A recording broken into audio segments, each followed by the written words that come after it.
He trusted his father with everything until he found his wife's messages. Daniel Carter woke because his wife's phone would not stop lighting up. At first, he thought it was his father. That was the strange irony of it. For most of Daniel's life, a late-night message from Richard Carter meant a work emergency, a subcontractor problem, a contract issue, or some crisis at Carter & Sons Construction that could not possibly wait until morning because Richard believed sleep was for people with no responsibilities. Daniel opened his eyes slowly. The bedroom was dark, except for the pale glow pulsing from Claire's side of the bed. The clock on the nightstand read 1:37 a.m. Beside him, Claire was asleep, or seemed to be. Her back was turned toward him, hair loose against the pillow, one hand tucked under her cheek. Her phone buzzed again. Daniel stared at it. Another glow, another vibration. He sighed quietly, thinking of his father even before he saw the screen. If Richard had a problem at a job site, he would text Daniel first, then call, then text again, as if repetition could manufacture urgency. Daniel reached across Claire carefully, intending only to check whether the message was from his father, his mother, or the company office. The screen lit up. The sender was saved as RC Office. Daniel frowned. RT. Richard Carter, his father. Then he read the preview. RC Office. I told you to delete Ryan's messages.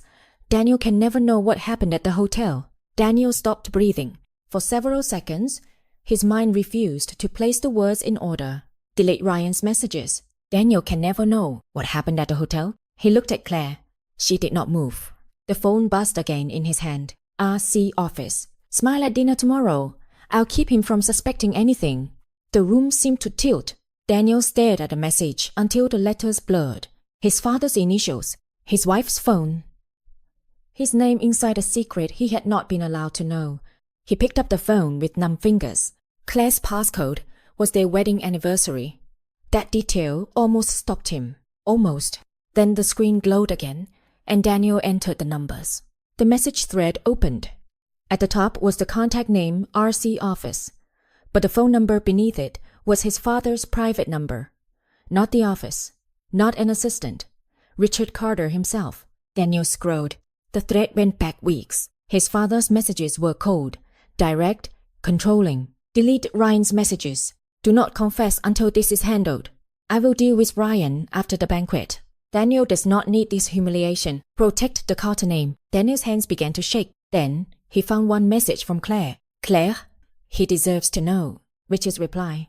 Richard, what he deserves is a wife who stops this before it destroys him. Ended quietly. Daniel sat up slowly. The bedroom was no longer familiar. The woman beside him was no longer only his wife. The man in the messages was no longer only his father. And Daniel, who had trusted Richard Carter with everything, realized the one thing his father had never trusted him with was the truth about his own marriage. Daniel Carter had been raised to believe his father's word was stronger than paper. Richard Carter built Carter & Sons Construction from nothing, and Daniel had heard that story so many times it felt almost like scripture. One truck, 3 tools worth keeping, a pile of unpaid bills, a wife who believed in him when the bank did not, a baby son asleep in a second-hand crib while Richard worked 16-hour days trying to turn failure into a business. By the time Daniel was old enough to swing a hammer, Carter & Sons had grown from survival into success. Richard's name meant something in Nashville. Builders returned his calls. Inspectors respected him. Bankers invited him to lunches. Churches asked him to sit on committees. Men shook his hand and believed what he said. Daniel worshipped him in the quiet way. Sons often worship fathers who seem too strong to need worship. Richard taught Daniel to work. More than that, he taught him to endure. Measure twice, Richard would say, placing Daniel's small hands around a tape measure. Because mistakes cost more when you pretend they didn't happen. Look a man in the eye when you give your word. Don't make promises your hands can't finish. Family first, always. That last one became the Carter family law. Family first. Richard said it at Sunday dinners, at job sites, at weddings, at funerals, at company banquets, and whenever someone questioned why Carter & Sons hired cousins, nephews, brothers-in-law, or old friends who needed second chances, Daniel believed him. Richard could be hard. Everyone knew that. He could be controlling, proud, impatient, and impossible to argue with once he decided he was right. But Daniel trusted that beneath all that iron was loyalty. Richard would protect him. Richard would guide him. Richard would tell him the truth. That belief shaped Daniel's life. When Daniel was 22 and unsure whether to join the family business or take a job in another city, Richard said, "Build something that lasts." Daniel stayed. When Daniel was 29 and nervous about proposing to Claire, Richard said, "If she makes you better and tells you the truth, marry her before she changes her mind." Daniel proposed. When Daniel and Claire bought their first house, Richard helped with the down payment and refused to call it a loan. When Daniel struggled with leadership at Carter & Sons, Richard pushed him hard, sometimes too hard. But Daniel accepted it because he thought his father was building him into a stronger man. He trusted Richard with work, with money, with advice, with family, with the future. Sometimes he trusted Richard more than he trusted himself. That was why the messages hurt like betrayal before Daniel even knew the full story. Because they proved Richard had looked at his son's life, seen a fire burning inside it, and chosen to manage the smoke instead of waking him up. Claire had once loved how deeply Daniel trusted his father. At first, it seemed beautiful. A son who respected where he came from. A father who had built something real. A family business rooted in loyalty. A home where tradition mattered. Claire did not come from that kind of family. Her father had left when she was 13. Not dramatically, not with a slam door or a final cruel speech. He simply became less present until absence became permanent. Her mother worked 2 jobs and carried life with a tired strength Claire admired, but never wanted to inherit. When Daniel brought Claire into the Carter family, she felt overwhelmed by the noise, the warmth, and the expectation. Sunday dinners at Richard and Margaret's house were loud enough to make windows shake. Cousins came and went. Margaret always cooked too much. Richard sat at the head of the table and spoke like every story needed a foreman. Daniel's sister Anna teased everyone. Children ran through hallways. Business was discussed beside mashed potatoes. Claire had never belonged to anything so large. Margaret pulled her in first. "Don't stand there looking polite," she said during Claire's first Thanksgiving with them. "Grab those rolls before Richard burns them trying to help." Richard approved of her quickly, which surprised everyone. "She has sense," he told Daniel. "And she doesn't let you talk over her." "Good." Claire laughed when Daniel told her, "That's his blessing?" "In this family, yes." For years, Claire was happy inside the Carter circle. She helped with dinners, organized birthdays, remembered details, supported Daniel's role in the business, and became the person Margaret called when she needed someone calm. Richard trusted her too. He asked her opinion on banquet menus, family events, even office renovations. Daniel loved watching his family love her. He thought it meant they were secure, but slowly, what began as belonging became burden. Claire was always needed, always expected, always included, whether she had the energy or not. Family first meant Daniel answered Richard's calls at dinner. Family first meant vacations were moved because a project needed him. Family first meant Claire spent Sundays smiling through conversations about work when she wanted one quiet evening with her husband. Family first meant Daniel often belonged to the Carter name before he belonged to their marriage. One night, 5 months before the messages, Claire stood in their kitchen while Daniel answered a text from Richard. The food on the table had gone cold. "Does he know we're eating?" she asked. Daniel looked up, distracted. "Who?" "Your father." "He sai who? Claire?" "No, I'm serious. Does he know there are 2 people at this table? Or does he think you live in his office and visit me occasionally?" Daniel placed his phone down. "It's a problem with the Fairview project. There is always a problem. That's construction." "No," she said quietly. "That's our marriage." Daniel rubbed his forehead. "I'm tired." "So were me." "I don't want to fight." "Neither do I," she said. "I want you to know this before I have to fight." He looked at her then, guilt softening his face. "I know I've been busy." "Busy is when someone misses dinner once. This is different. What do you want me to do?" Claire's eyes filled, but she did not cry. "I want to feel like your wife, not something waiting for you after Carter & Sons is finished with you." Daniel reached for her hand. "I love you." "I know." "Then why does it feel like you don't believe that?" She looked down at his hand over hers. "Because love without attention starts to feel like a locked door." Daniel did not know what to say. He promised they would talk after the Fairview project settled. But the project did not settle. Another one began. Then another, and Claire, tired of knocking on a door that never opened all the way, stopped knocking. That silence was where Ryan Cole found her. Ryan was not family, but he was close enough to be trusted. He worked as a consultant and supplier connected to Carter & Sons, helping coordinate specialty materials for several major projects. He was charming, divorced, confident, and skilled at making people feel like their private thoughts were interesting. Richard liked him at first. Daniel liked him too. Ryan was useful.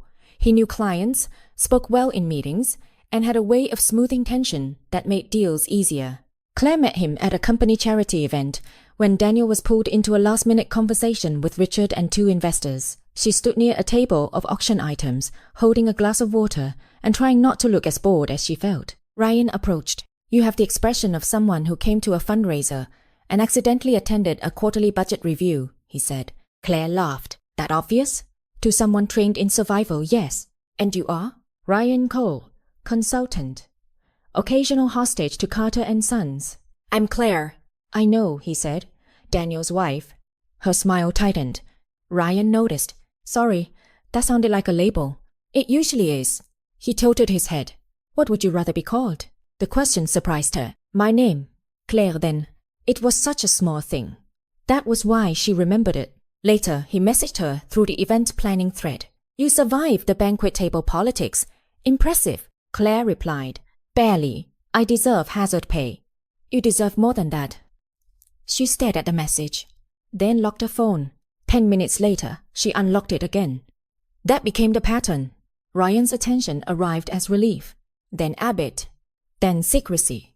At first, they talked about events and work, then about the Carter family, then about Daniel, then about loneliness. Ryan was careful. He did not insult Daniel directly at first. He only asked questions Daniel should have asked. "Did he notice you left dinner early? Did he ask how the meeting went? Does he know you still want to design again? When was the last time someone asked what you wanted, not what you could handle?" Claire told herself she was only venting. Then she began deleting messages. The first deleted message was the first honor sign that she had crossed a line. She ignored that sign. The affair began in emotional darkness before it became physical. Claire hated herself for how easily she justified it. Daniel was absent. Ryan listened. Daniel was tired. Ryan noticed. Daniel loved her, but Ryan made her feel wanted. None of those were excuses, but at the time, they felt like reasons. The first case happened in a parking garage after a company event. Claire had been crying because Daniel cancelled their anniversary dinner to handle a crisis Richard insisted could not wait. Ryan found her sitting in her car, trying to pull herself together. "You shouldn't be alone tonight," he said. "I'm married," Claire whispered. "Married women can still be lonely." "You shouldn't say that." "I know." When he kissed her, she froze, then kissed him back, then pushed him away as if burned. "This can never happen again." Ryan nodded, but his eyes said he did not believe her.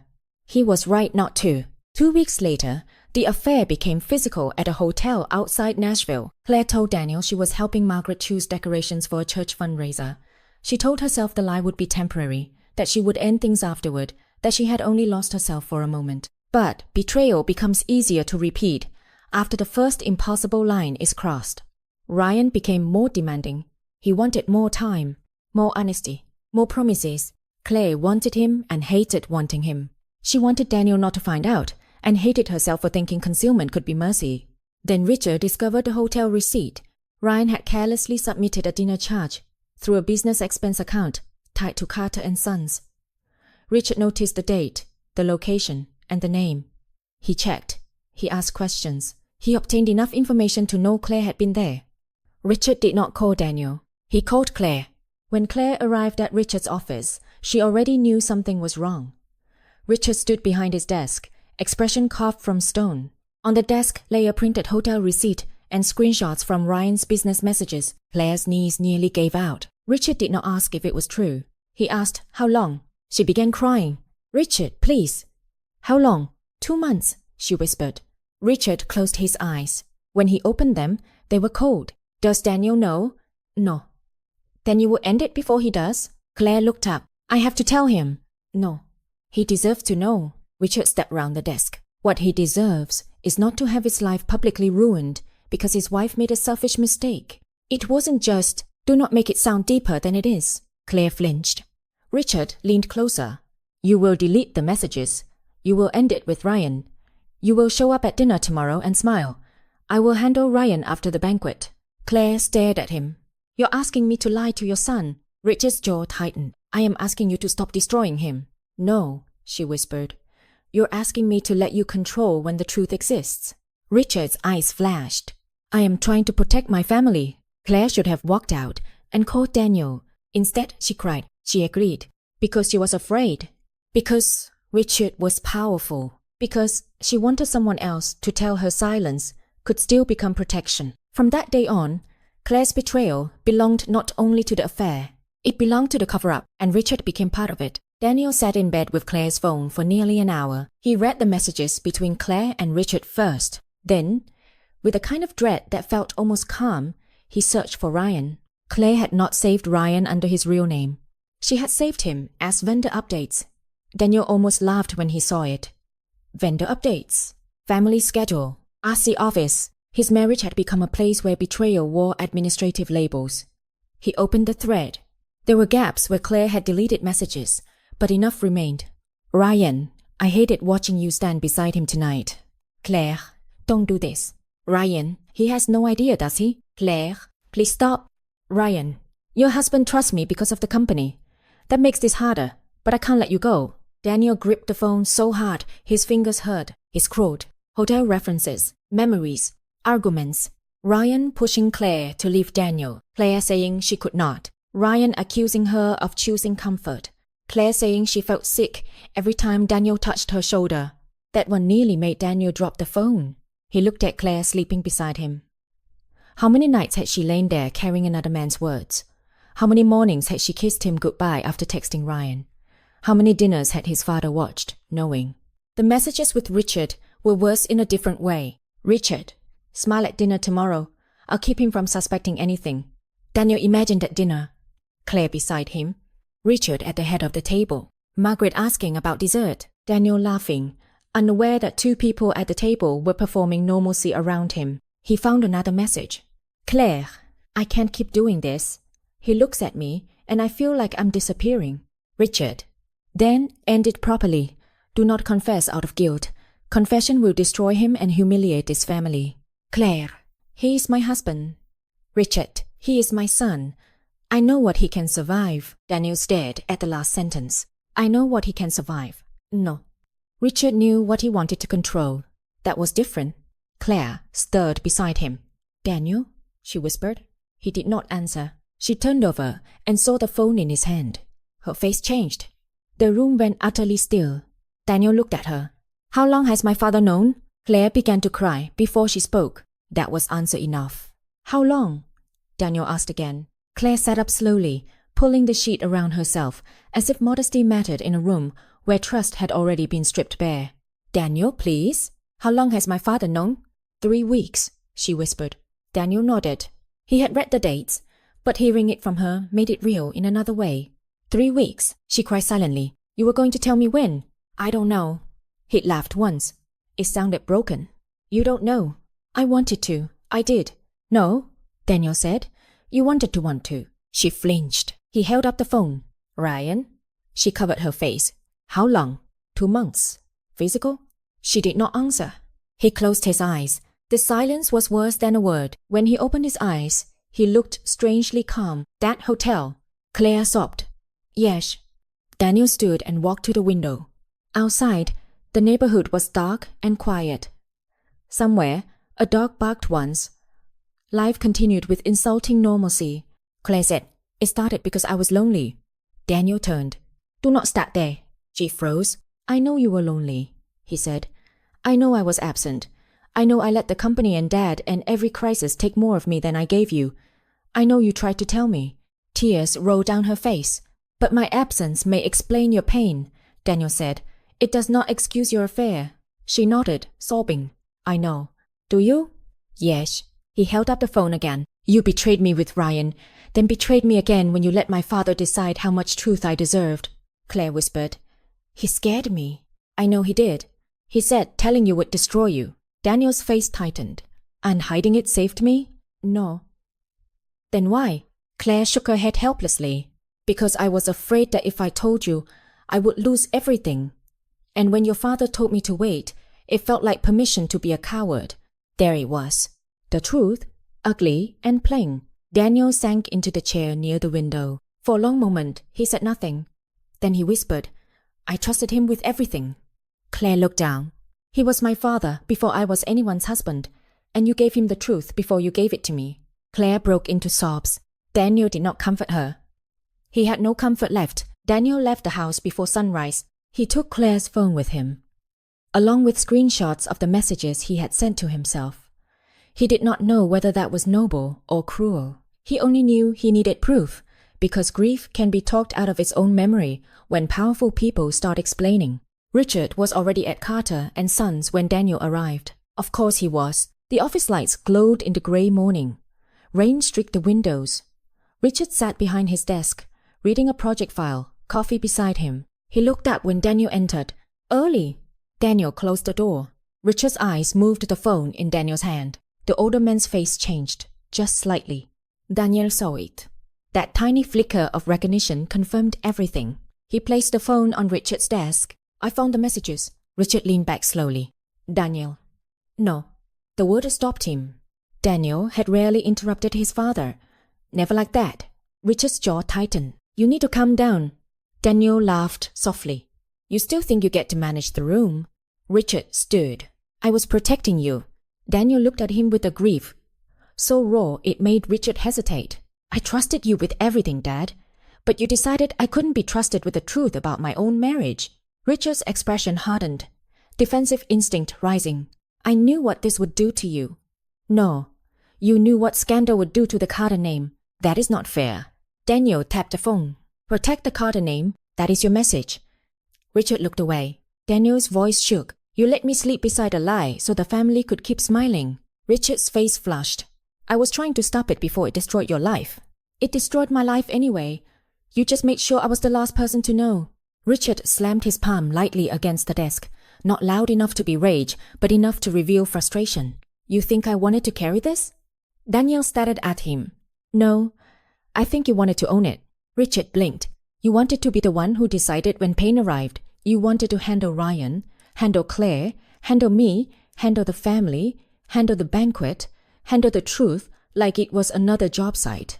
I am your father, and I am not a child. The room went silent. Daniel continued, his voice quieter now. You didn't just hide her betrayal. You became part of it. Richard's face changed. For the first time, the sentence seemed to reach past his defenses. Daniel picked up the phone. You kept the family image together while tearing my heart apart.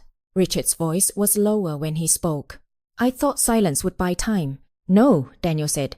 Silence bought you control. Then he turned to leave. Richard called after him. Where are you going?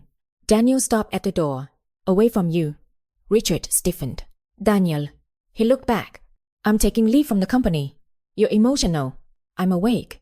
If you walk away from Carter and Sons now, Daniel opened the door. You still think this is about the company? Then he left. Ryan Cole tried to explain himself at noon. Daniel found him in a conference room, gathering papers, after Richard had clearly warned him something was coming. Ryan looked nervous, but tried to cover it with calm. Daniel, he said, I know you're angry. Daniel closed the door. That's generous of you. Ryan put down the papers. Claire was unhappy. Daniel almost smiled. There it was. The first defense. The most predictable one. I know. Ryan paused. You know? Yes. I know I neglected parts of my marriage. I know Claire felt invisible. I know the company took too much of me. I know my father made everything worse. Ryan seemed to relax slightly, as if Daniel had opened the door for him. Then Daniel stepped closer. But a decent man does not use another man's lonely wife as an opportunity. Ryan's face hardened. She came to me too. Yes, Daniel said. That betrayal belongs to her. Yours belongs to you. Ryan looked away. I love her. Daniel's voice went cold. Love does not hide under fake contact names and hotel receipts. Ryan said nothing. You used the company to get close to my marriage. You sat across from me in meetings. You shook my hand. You let my father trust you. You let my wife lie.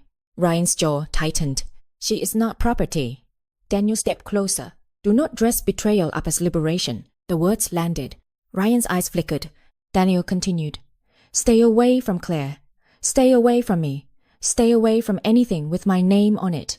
Ryan gave a bitter laugh. Richard already ended my contracts. You Carters love cutting people off when they embarrass the family. Daniel looked at him for a long moment. You're right about one thing. My family has a problem with image. Ryan's expression shifted. But you don't get to expose that truth while hiding behind what you did. Then Daniel left. Firing Ryan changed nothing. Not really. It removed one man from the story, but the damage was already inside the family, inside the marriage, inside Daniel's idea of fatherhood. The truth came out at Sunday dinner because Margaret Carter refused to be lied to in her own house. Daniel had not planned to reveal everything there.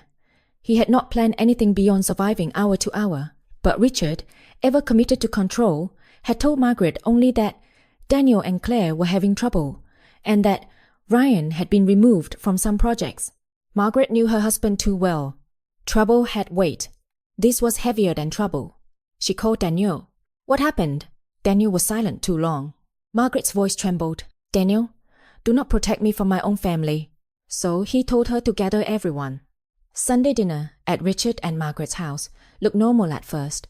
That made it worse. The table was set. Chicken roasted in the kitchen. Biscuits sat under a towel. Anna arrived with her husband and 2 children, immediately sensing tension. Claire came because Daniel asked her to. Her face was pale, eyes swollen from days of crying. Richard sat at the head of the table. Like a man prepared for a storm, he still hoped to direct. No one ate. Finally, Margaret set down her fork. Someone tell me the truth. Richard said, Margaret, this is not Daniel Kutin. Claire had an affair with Ryan Cole. Anna gasped. Margaret went completely still. Claire began crying. Daniel continued before Richard could interrupt. Dad found out 3 weeks ago. He didn't tell me. He texted Claire, told her to delete messages, told her not to confess, told her to smile at dinner, told her he would keep me from suspecting anything. Margaret turned slowly toward Richard. Richard? He looked away. Margaret's face crumpled. You knew? I was trying to protect him. Anna stood up so suddenly, her chair scraped the floor. By helping hide it? Richard's voice rose. I was not helping hide it. I was ending it. Daniel laughed quietly. Everyone looked at him. That's the difference only you believe. Richard glared. Daniel looked at his mother. I found the messages. My own marriage became a conversation I was not allowed to join. Claire sobbed into her hands. Margaret covered her mouth. Anna looked at Claire, hurt and furious. You came to dinner. You hugged Mom. You let Daniel sit beside you while Dad knew. Claire whispered. Yes. Anna looked at Richard. And you let him? Richard's face was red. I made a decision in a crisis. Daniel stirred. You made yourself the owner of my heartbreak.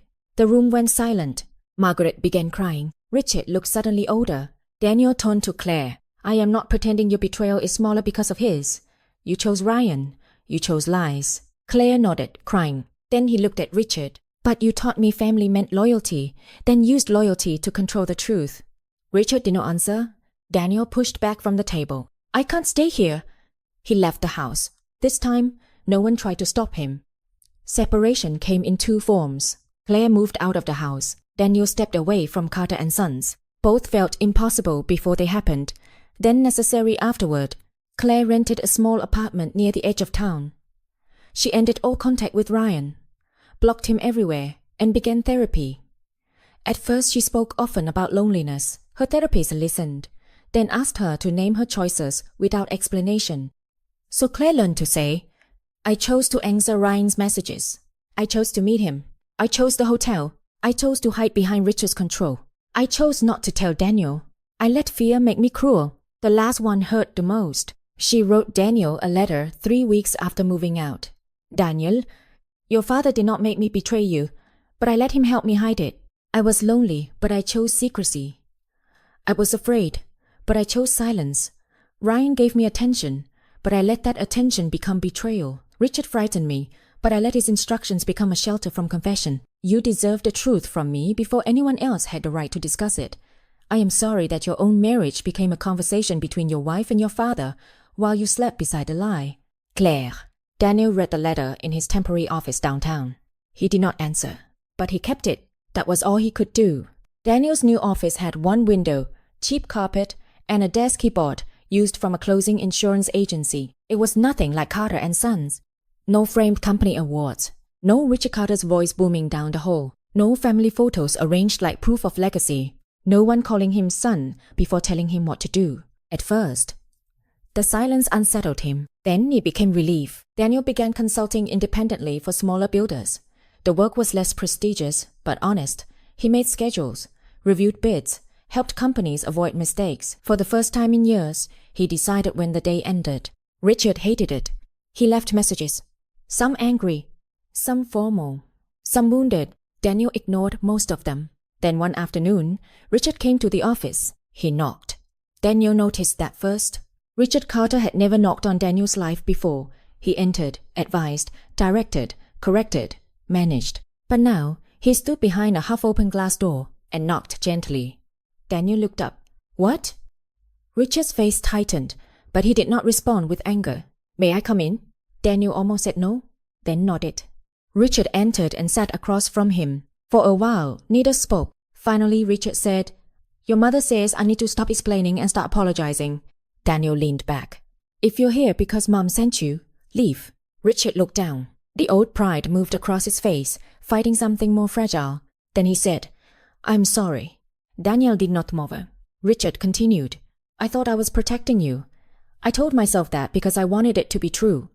But I was protecting the family name too, the company, the banquet, myself. Daniel looked away. Richard's voice became rough. I should have told you the day I found out. Yes.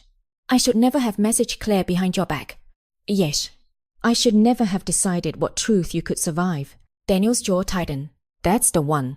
Richard nodded. I know. No. Daniel said quietly. You don't. Not fully. I trusted you with everything. Richard's eyes reddened. I know. And you made me feel like a child in my own marriage. Richard closed his eyes. I know that now. Daniel looked at his father and saw, perhaps for the first time, not the giant who built everything, not the patriarch, not the boss, but a flawed aging man who had mistaken control for love until love itself became damaged by it. I don't know how to be your son the way I was, Daniel said. Richard nodded slowly. Maybe you shouldn't be. That surprised him. Richard looked at him. I need to learn how to be your father without managing your life. Daniel's eyes burned. It was not forgiveness, but it was truth. And truth, arriving late, still mattered. Daniel and Claire tried counseling together for 4 months. Some sessions felt like walking through broken glass barefoot. Others felt strangely peaceful because at least no one was lying anymore. Claire confessed details Daniel wished he did not need, but knew he would imagine if she did not say them. Daniel admitted the ways he had failed her emotionally, the dinners he missed while sitting at the table, the conversations he avoided because they made him feel inadequate. But one line remained between them. Daniel could understand loneliness. He could understand resentment. He could even imagine, painfully, how attention from someone else could become intoxicating when a marriage felt cold. But he could not live inside the messages. Daniel can never know. Smile at dinner tomorrow. I'll keep him from suspecting anything. Those lines haunted him more than Ryan's romantic messages, because they showed a world where Claire and Richard were aware, active, deciding, communicating, while Daniel existed as the person to be managed. At their final counseling session, Daniel said it plainly. I cannot rebuild a marriage where my own truth reached my father before it reached me. Claire cried silently. I know. I believe you're sorry. I am. I believe you were lonely. I was. I believe I failed you before this happened. She shook her head. You did not make me betray you. No, he said. And I need to keep that truth. She nodded. He looked at her with grief. I hope I forgive you one day. Hope crossed her face, then faded as she understood. But you can't stay, she whispered. No. Claire closed her eyes. I understand. They divorced quietly. No courtroom drama. No revenge. No public war. Just signatures. Divided belongings. Grief. And the end of a marriage that had been damaged by distance, destroyed by betrayal, and buried under the secrecy of someone Daniel had trusted most. Months after the divorce, Daniel deleted the screenshots. He did it late at night, sitting alone in his office after everyone else in the building had gone home. For a long time, he had kept them because proof felt necessary. Proof that he had not imagined it. Proof that Richard had said those things. Proof that Claire had allowed them. Proof that his pain had a source. But proof had become a chain. He would open the messages when he was angry, lonely, or tempted to soften the memory. He would read them until the wound became fresh again. One night, he realized he was no longer preserving evidence. He was preserving the moment he broke. So he opened a folder on his phone. The screenshots appeared one by one. Daniel can never know. Smile at dinner tomorrow. Protect the Carter name. He selected all. His thumb hovered over delete. Then he whispered, "I know what happened." He pressed delete. The messages vanished. The truth did not. That was the difference.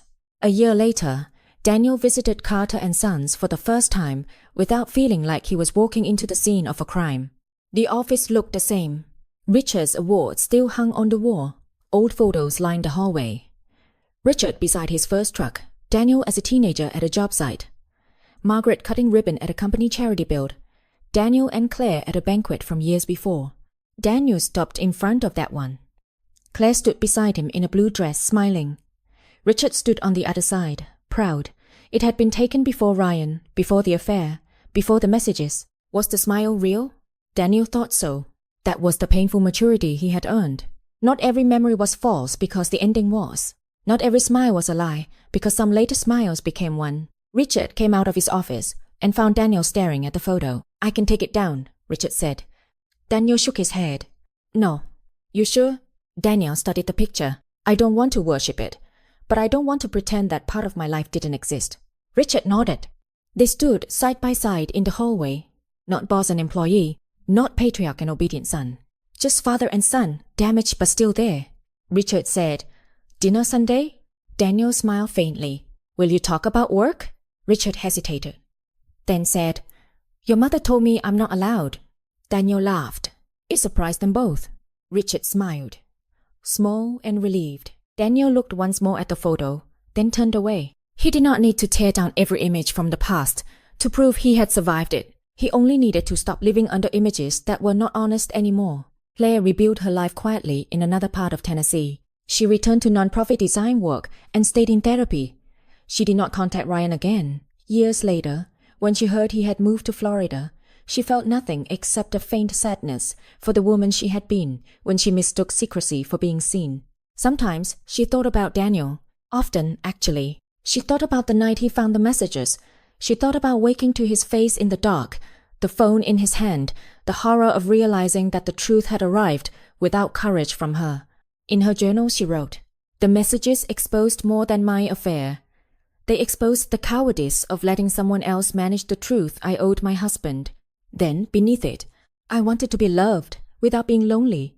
But I chose attention without honesty. That is not love. That is hiding." She never sent those words to Daniel. They were not his burden to carry. They were hers. Daniel eventually learned that trust does not return as innocence. It returns as choice. He chose to trust slowly. He chose to tell the truth earlier. He chose not to let work consume every quiet hour. He chose boundaries with Richard. He chose not to punish future love for past betrayal. When he began dating again, he told the woman Rebecca about the messages before the relationship became serious. Not every detail. Enough. Rebecca listened carefully, then said, "I won't live in a relationship where the truth has to go through someone else first." Daniel looked at her. "Neither will I." She smiled gently. "Good. Then we tell each other things while they're still small." Daniel liked that. Truth while it is still small. Before it becomes a secret thread. Before it becomes a hotel receipt. Before it becomes a father's intervention. Before it becomes a phone glowing in the dark at 1:37 a.m. Before the person who deserves truth most becomes the last to know. Years later, Daniel would still remember that night. The glow of Claire's phone. The contact name, R.C. Office. The message, preview. His father's words. His wife's sleeping face. The feeling of waking not only from sleep, but from an entire life of believing someone else's protection was the same as truth. But the memory no longer ruled him. It warned him. Trust can survive painful truth, Daniel learned. It can survive confession, tears, anger, and consequences. But it rarely survives being managed by someone else. When a father hides a son's heartbreak in the name of protection, the messages may expose more than a wife's betrayal. They may reveal that the deepest wound came from the person he trusted most. Richard had once taught Daniel to measure twice, because mistakes cost more when people pretend they did not happen. Daniel finally understood the lesson better than Richard ever intended. Truth, even painful truth, is a measurement. Without it, no house stands straight. No marriage, no family, no father and son, and no name, no matter how respected, is worth preserving if it requires the people inside it to live in the dark.